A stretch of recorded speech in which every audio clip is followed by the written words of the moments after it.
Hey guys, welcome back to Believe in Eagles. I'm your host, Leigh Mayock, and here with us is my dad, Mike Mayock.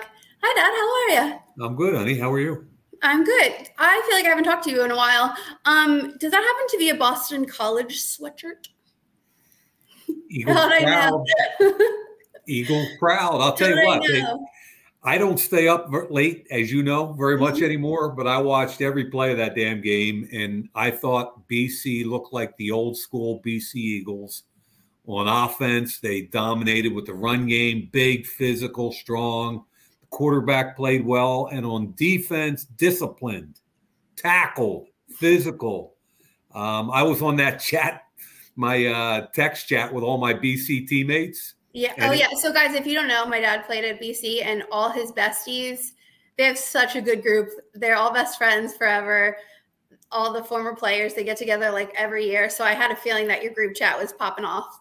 It was cool. And I think it was just cool because everybody was proud that it was BC-style football. Do you think Bill O'Brien's like a BC-style coach? I do. I think he's got a tough task because BC doesn't have the money and some of the resources of the big schools. But I know Bill well, and he's coached obviously at the highest levels in the NFL with Belichick and being his own head coach in Houston. He's coached in college, obviously at your alma mater at Penn State. Yeah. And he's a Boston guy. His wife went to Boston College, I think. Oh, I didn't know that. Yeah, I think we're all hoping that he's kind of hoping that this is his last job. And it's a tough job to win a lot of games, but I think he's the right guy. Especially with like NIL stuff too. Yep. Like you said, smaller school. I remember when I came, after I graduated Penn State, I came with you to Penn State for like my first first Boston College home game. I went with you. And I made the mistake of calling it quaint to one of your former teammates who was like doing part of the tailgate thing. And I was like, it's so cute and quaint. And they're like, no. I'm not sure what that even means. Cute. Well, because compared to Penn State, it was like it's huge. Yeah, that's what I'm saying. So I called it quaint, and they didn't like it that much. But fair enough. But wait, so you mentioned Bill Belichick. Have you noticed all of the things that he signed up for this season? Yeah. Okay, I'm going to read it to you because I can't believe it. Strategic advisor with the 33rd team. He's on the Pat McAfee show once a week during the season. He's on the Manning cast with Peyton and Eli during the first half of games. He has a weekly Friday show with Peyton Manning, analyzing the upcoming Monday Night Football games. He's an analyst on Inside the NFL with Brian Clark, Chad Johnson, and Chris Long. That'll be good. And he has his own football show on Underdog Fantasy. Like, that's insane to me.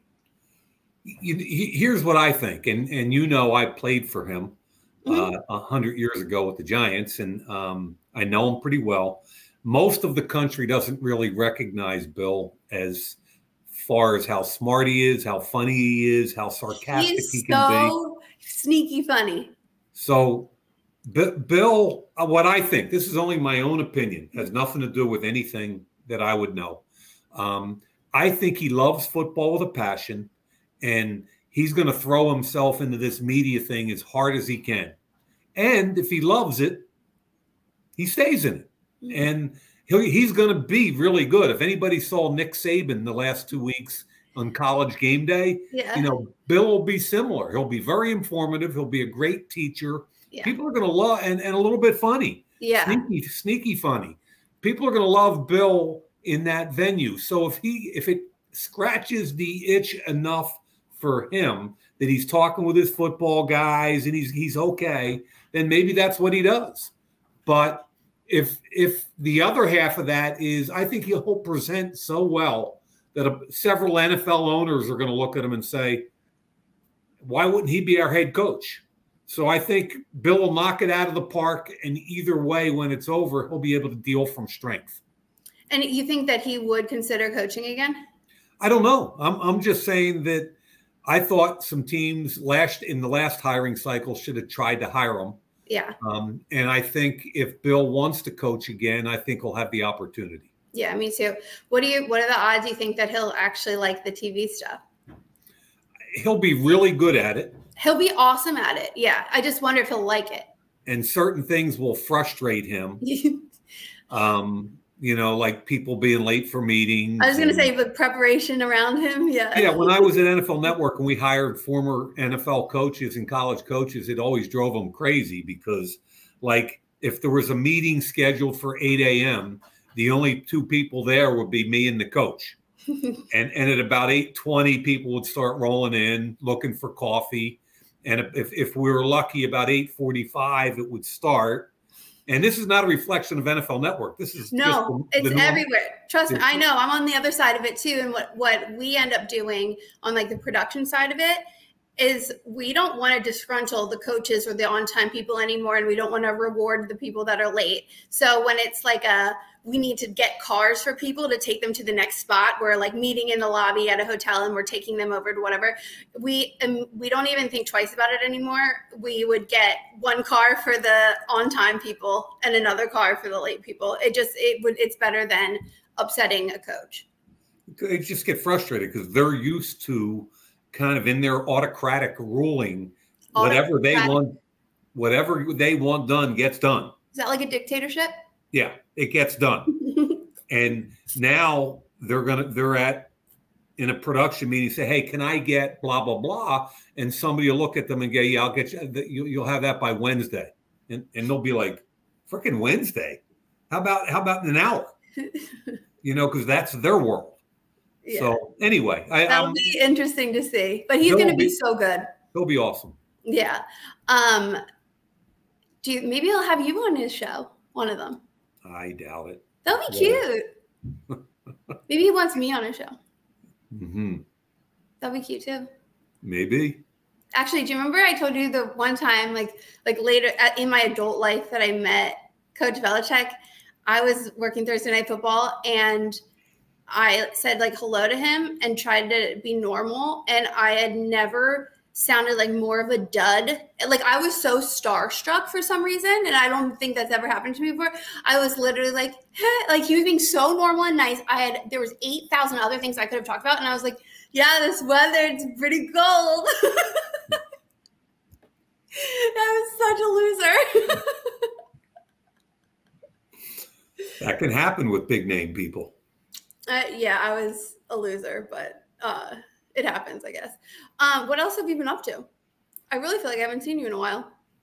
I went to a couple of high school football games in Ocean City over the weekend. Oh, their stadium is sick. Isn't that the one right on the boardwalk water? Yeah, it's on the beach. Yeah, that is so cool. Are they good?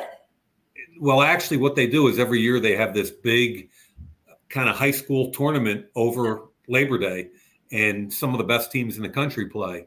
So I forget what night it was, Thursday night or whatever. IMG Academy from Florida played Bergen Catholic from North Jersey, and they're probably two of the 10 best teams in the country. Mm-hmm. And they got a huge crowd, people from all over. Was it at night? You said at night? Night game. Yeah, so under the lights, right? It was the fourth game of 4 games. So there were games played all day long, and then they were under the lights. I think there's only 2 high school stadiums on the beach in the country, and I think the other one's out in California somewhere. Probably. But it's really cool, and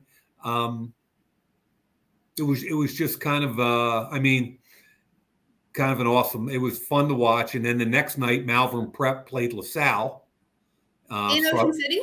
Yeah, I'm telling you, the whole weekend is a weekend of high school football. That somehow, no matter what, and no matter when, and no matter where, you find the football. Everybody does. I mean, if you're a football guy, you go find it. Not everybody is. Do you know anything that's like going on in the world besides like not like politics? I mean, like pop culture, anything like that? I'm saying that if you're a football guy, you find football games. If you're a pop culture girl, you find pop culture. No, some people are well-rounded. Well, I'm not. Wait, okay, I have to try this. If I said to you, in like a pop culture aspect, if I said to you, who is Ben and Jen, would you know who that is? Ben Affleck and Jennifer, it's either Garner or Aniston. Wait, that's actually crazy. So Jennifer Gardner, he was married to at a time. Jennifer Aniston has nothing to do with this. Jennifer Lopez is who I'm talking about. But like that was real. You just shocked me. That was really good, Dad. But I just was going to tell you what was going on. Jen and Jen Lopez, they were engaged back in like the early 2000s and they broke up. They got back together in like the 2022s. Is this an Eagles pod? Is this an Eagles podcast? Yeah, I'm just telling you something. And they. What's the title of your podcast? Believe in Eagles, but that could also be the Boston College Eagles. And I was going to say that Ben Affleck is a Boston guy. Yeah, that's why I know he's the guy in all with the Boston accent and the like Good Will Hunting, The Heist or something. What was that movie?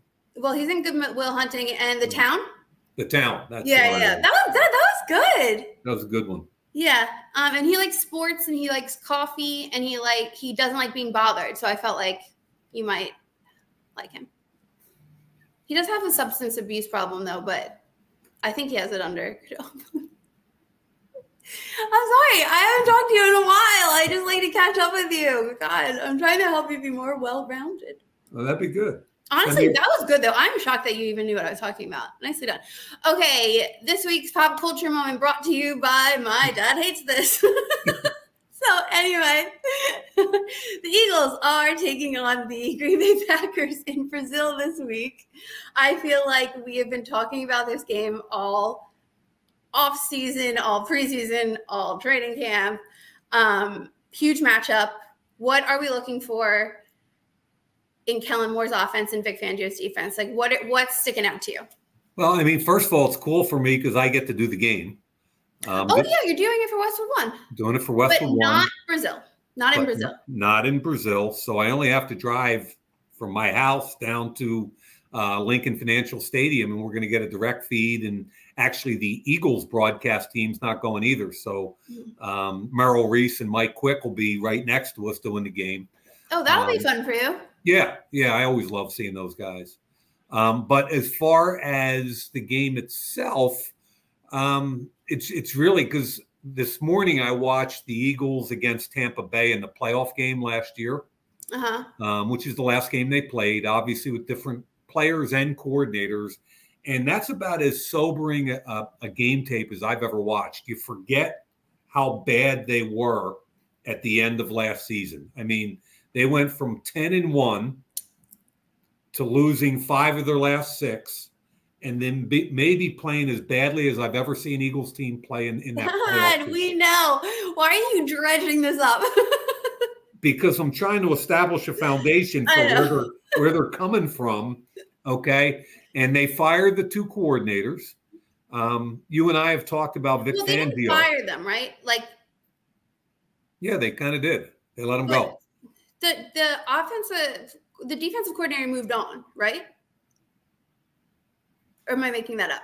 Well, I mean, they basically let him go. Okay, so because I was only saying that because I did a solo pod by myself and I said fired, and I woke up the next night. I woke up in the middle of the night being like, oh my God, you said fired and you should have said replaced. And so it was like on repeat in my head. No, I mean, Sean Desai was the defensive coordinator.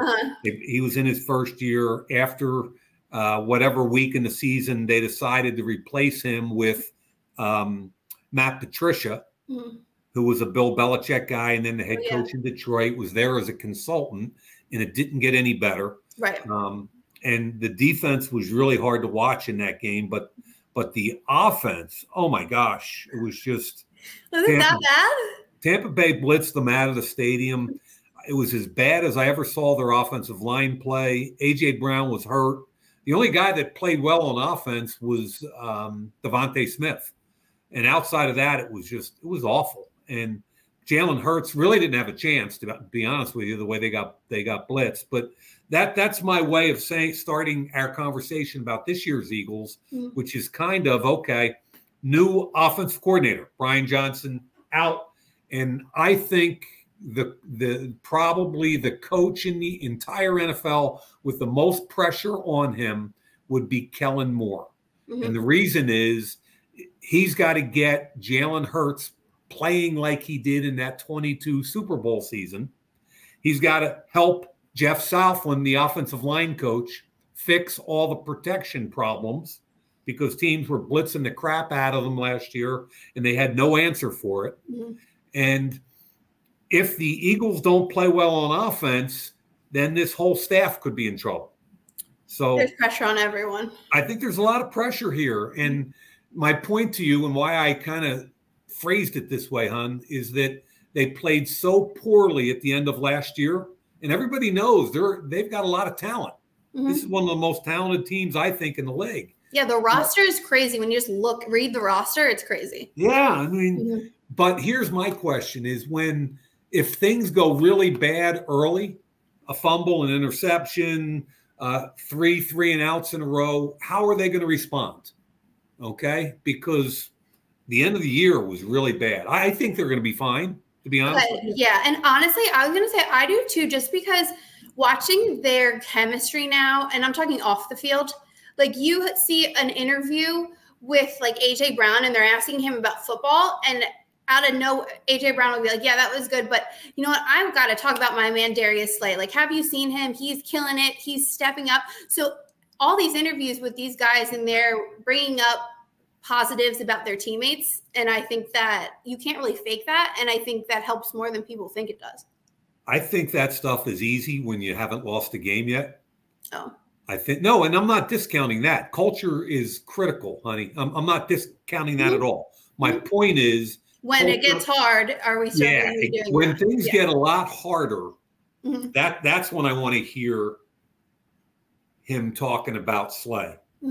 Have you seen my guy Slay? You know, that makes sense. Yeah. And that's why Rich Bisaccia was so special when we had that tough year in 21. Oh my gosh, Bisaccia is with Green Bay. Correct. Oh. Well, I hope his people do well, but not well enough to beat us. But anyway, so the other point about watching that Tampa Bay tape on defense that hit home was that the back seven is all the only guy that is even going to start against Green Bay that started against Tampa Bay on defense on the back seven is Darius Slay. It's all new linebackers, and they were so beat up in the secondary last year. Blankenship was out. They didn't have C.J. Gardner-Johnson. They didn't have the 2 rookies they just drafted. Right. So the back seven is going to be completely different. Slay is the only constant, and the front four has just got to play better. And the other thing is those Georgia dogs, all those Georgia guys they've drafted, they got to play better. And it has to start with Jalen Carter. Jalen Carter's got to be a dog. That's bottom line. But I haven't seen or heard anything that would lead me to believe that he won't be, and him and Jordan. And again, as long as they're in shape. Like Jordan, in all honesty, when he gets fat, he doesn't play well. When he's in shape, he's good. And then what about you were talking about the back seven.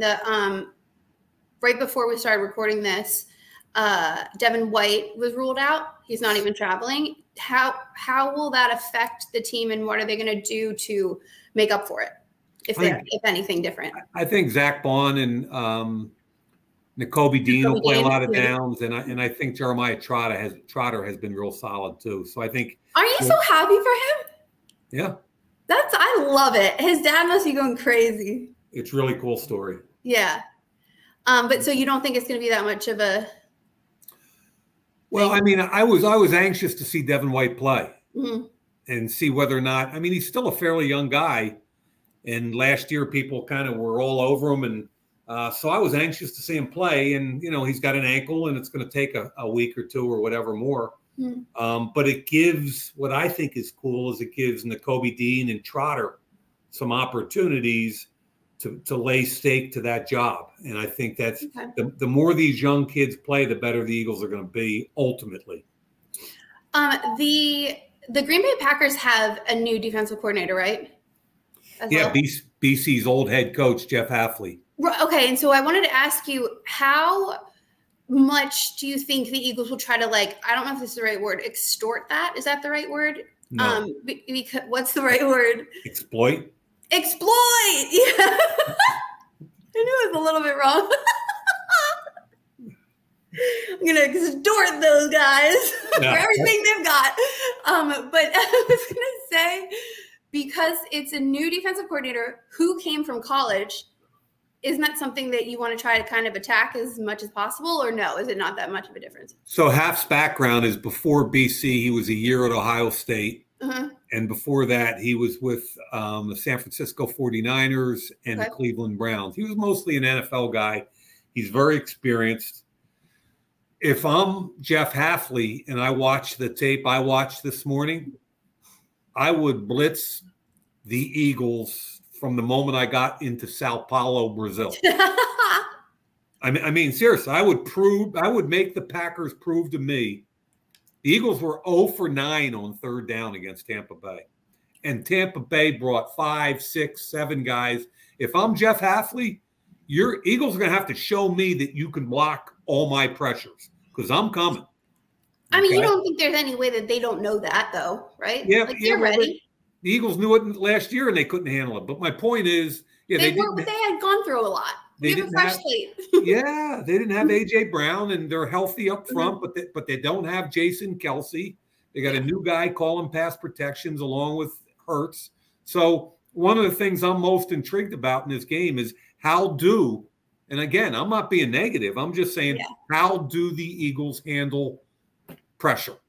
That's going to be huge. And Jeff Hafley is a little bit of an unknown to the Eagles.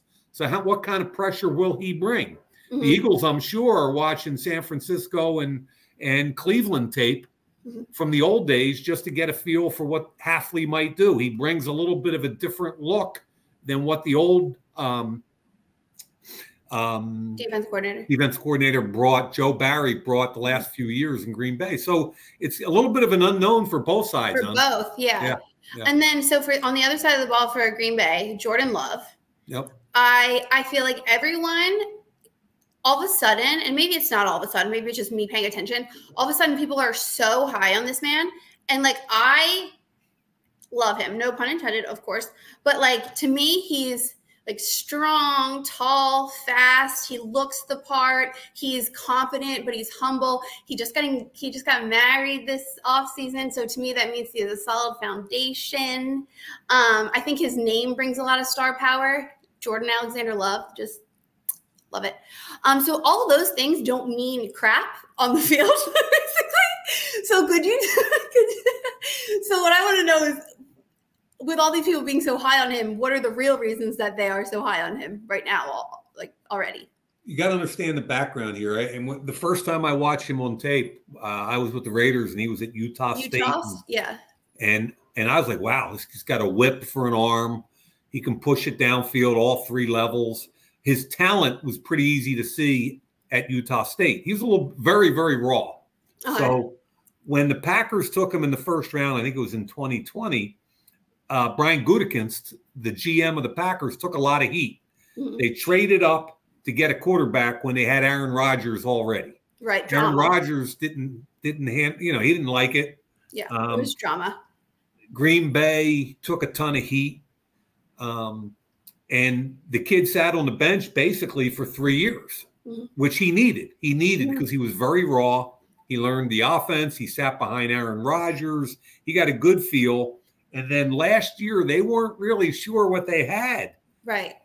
He's gonna come in and get his first extended amount of playing time.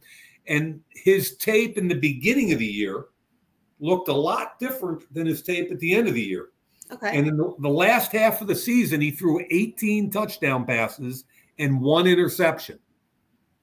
So when you ask did something click, do you think? Or I think it took him a little while to get used to NFL defenses, the speed, the coverages, the changes in coverages from pre-snap to post-snap. But he has all the talent in the world. And I think he just had to have the time to apply what he learned sitting on the bench behind Aaron to the real world of everyday NFL football. And the last half of the season, he looked like a different guy. So you were impressed. I was really impressed. I watched what I watched yesterday. I guess it was their San Francisco playoff loss. He had a couple touchdown passes. He did throw 2 interceptions in the playoff game there. But the reason Green Bay is so hard to defense is they both run the ball well and pass the ball well. And it's funny because I was taking notes the other day, and then I read Vic Fangio's press conference, and that's what Vic said. Vic was like, yeah, it's difficult because you got to take away both, and they're good at both. And since they signed Josh Jacobs. Right. I was going to say, you know something about their run game, obviously. You drafted Josh Jacobs. Yeah, but the thing about Josh that I think gets Green Bay excited is he's an even better pass receiver than he was utilized at the Raiders. Like he can do more in the pass game. He's got hands. What's that? He's got some hands on him. Great hands, pass protection. Like he can beat you carrying it 30 times because he's tough, but he can also beat you carrying it 12 times and catching it 7 times. So they're going to be even harder to defend because they have 2 really good tight ends. Josh Jacobs, I think, is a top 3 running back in the game. And they've got 4 wideouts that I think are pretty good. They don't have what people say is a true number 1, and I don't really care.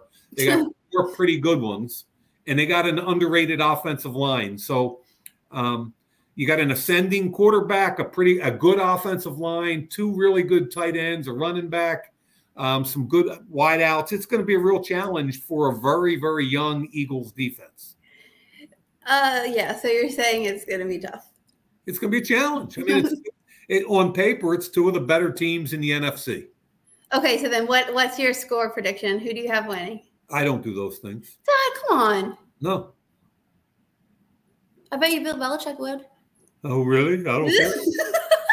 Will you at least say who you think's going to win? Well, you know what's funny is Nick Saban did it on pregame, and he hated. he hated. And they made him do it. It was pretty funny, which is what you're trying to do to me here. But I'm also not paying you, so I don't think I'm getting it out of you. Very true. You're not paying me. I love the matchup. I really do. And I think I don't know. I think it's going to be a really good game. If the Eagles play well, I think the Eagles will win. Woo! Thanks for your prediction. I would have to agree. Actually, all my predictions are just based on who I want to win. What color uniforms? No, I only do that for my March Madness polls. That's right. That was the basketball. I forgot about that. Not football. I'm so serious. Yeah, well, I can tell. Okay, well, Dad, this was fun. Thank you for chatting with me. It'll be fun. I'll listen to you during the game on Westwood One. That's fun. I totally forgot you were doing the game, so that'll be fun to listen to you. Yeah, I'm looking forward to it. I think this game is a really intriguing start for both teams. Mm-hmm. There's so many question marks, and I think it's going to be a fun, exciting game. All right, go Birds! All right, thanks, Daddy. Bye, hon. I love you. Bye. Bye.